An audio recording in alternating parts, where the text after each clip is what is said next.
السلام علیکم ورحمۃ اللہ وبرکاتہ۔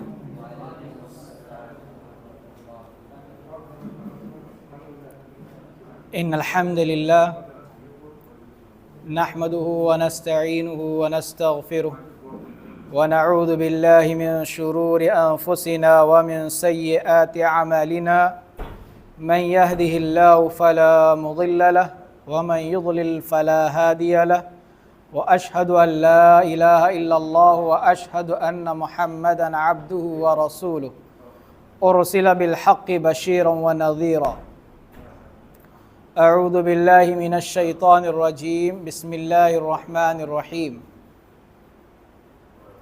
يا أيها الذين آمنوا اتقوا الله حق تقاته ولا تموتن إلا وأنتم مسلمون يا أيها الناس اتقوا ربكم الذي خلقكم من نفس واحدة وخلق منها زوجها وبث منهما رجالا كثيرا ونساء واتقوا الله الذي تساءلون به والأرحام إن الله كان عليكم رقيبا يا أيها الذين آمنوا اتقوا الله وقولوا قولا سديدا يصلح لكم أعمالكم ويغفر لكم ذنوبكم ومن يطع الله ورسوله فقد فاز فوزا عظيما أما بعد فإن خير الحديث كتاب الله وخير الهدي هدي محمد صلى الله عليه وسلم وشر الأمور محدثاتها وكل محدثة بدعة وكل بدعة ضلالة وكل ضلالة في النار رب اشرح لي صدري ويسر لي أمري واحلل عقدة من لساني يفقهوا قولي ربي زدني علما ربي زدني علما ربي زدني علما رب يسر ولا تعسر وتمم بالخير وبك نستعين سبحانك لا علم لنا إلا ما علمتنا إنك أنت العليم الحكيم ربي هب لي من لدنك علما وحكمة اللهم لا سهل إلا ما جعلته سهلا أن تجعل الحزن إذا شئت سهلا۔ تمام تعریف، حمد و ثنا، کبریائی، بڑائی اس اللہ وحدہ لا شریک کے لیے لائق اور سزاوار ہے جو ہمارا حقیقی معبود اور پالنہار ہے۔ اس مختصر سے حمد و ثنا کے بعد درود و سلام کا نزول ہو تمام انبیاء علیہ السلام پر، خصوصاً اس سلسلے کی آخری کڑی ہمارے رسول محمد صلی اللہ علیہ وسلم پر اور ان کے آل و عیال پر اور صحابہ اجمعین پر۔ اللہم صلی علی محمد وعلی آل محمد کما صلیت علی ابراہیم وعلی آل ابراہیم انک حمید مجید۔ اللہم بارک علی محمد وعلی آل محمد کما بارکت علی ابراہیم وعلی آل ابراہیم انک حمید مجید۔ معزز نوجوان ساتھیوں، پیارے بچوں اور پردہ نشین خواتین اسلام،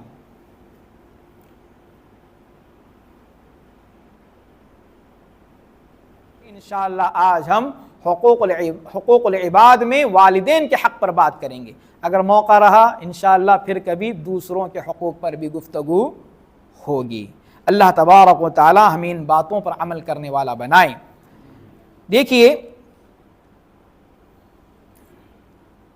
اللہ تبارک و تعالی نے قرآن مجید میں اللہ تبارک و تعالی نے قرآن مجید میں والدین کے حقوق کی اہمیت کو بیان کرتے ہوئے فرمایا وَاعْبُدُوا اللَّهَ وَلَا تُشْرِكُوا بِهِ شَيْئًا، اللہ کی عبادت کرو، اللہ کے ساتھ کسی کو شریک نہ ٹھہراؤ۔ یہ اللہ کا پہلا حق ہے ہر بندے کے اوپر۔ معاذ بن جبل کو اللہ کے نبی نے پوچھا تھا نا، بتاؤ بندے پر اللہ کا کیا حق ہے اور اللہ پر بندوں کا کیا حق ہے؟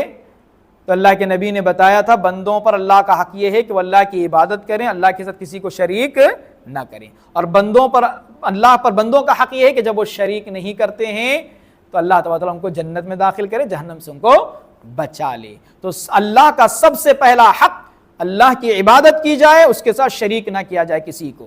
پھر اس کے بعد اللہ نے فرمایا وَبِالْوَالِدَيْنِ احسانا، اور اس کے بعد والدین کے ساتھ احسان کریں، حسن سلوک، اچھا برتاؤ۔ وَبِذِي الْقُرْبَى، رشتہ داروں کے ساتھ بھی، وَالْيَتَامَى، یتیموں کے ساتھ بھی، وَالْمَسَاكِينِ، مسکینوں کے ساتھ بھی، وَالْجَارِ ذِي الْقُرْبَى، رشتہ دار پڑوسی کے ساتھ بھی، وَالْجَارِ الْجُنُبِ، ہے نا، اور اجنبی پڑوسی کے ساتھ بھی، وَالصَّاحِبِ بِالْجَنبِ، پہلو میں بیٹھے ہوئے ساتھی کے ساتھ بھی، وَابْنِ السَّبِيلِ، آنے والے مسافروں کے ساتھ بھی، وَمَا مَلَكَتْ أَيْمَانُكُمْ، اور جو تمہارے ہاتھوں میں ہیں خادمہ، نوکر۔ ان اللہ لا يحب من كان مختالا فخورا، اللہ تبارک و تعالی شیخیاں بگارنے والے اور فخر کرنے والے گھمنڈی کو پسند نہیں کرتا ہے۔ یعنی اگر آدمی اللہ رب العالمین کی عبادت نہ کرے، والدین کے ساتھ احسان نہ کرے، اور یہ جو لائن سے احکام بتائے گئے ہیں احسان کے معاملات، ان کے ساتھ احسان نہ کرے، یہ گھمنڈی ہونے کی علامت ہے۔ یہ کس کی علامت ہے؟ گھمنڈی ہونے کی علامت ہے۔ اللہ ایسے شخص کو پسند نہیں کرتا ہے۔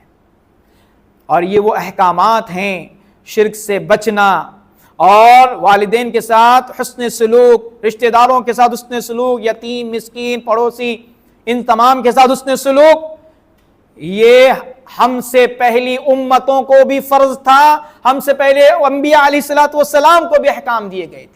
اللہ تبارک و تعالیٰ نے قرآن مجید میں فرمایا وَإِذْ أَخَذْنَا مِيثَاقَ بَنِي إِسْرَائِيلَ، اور ہم نے، یاد کرو وقت ہم نے بنی اسرائیل سے عہد لیا تھا، پیمان لیا تھا، کس بات پر؟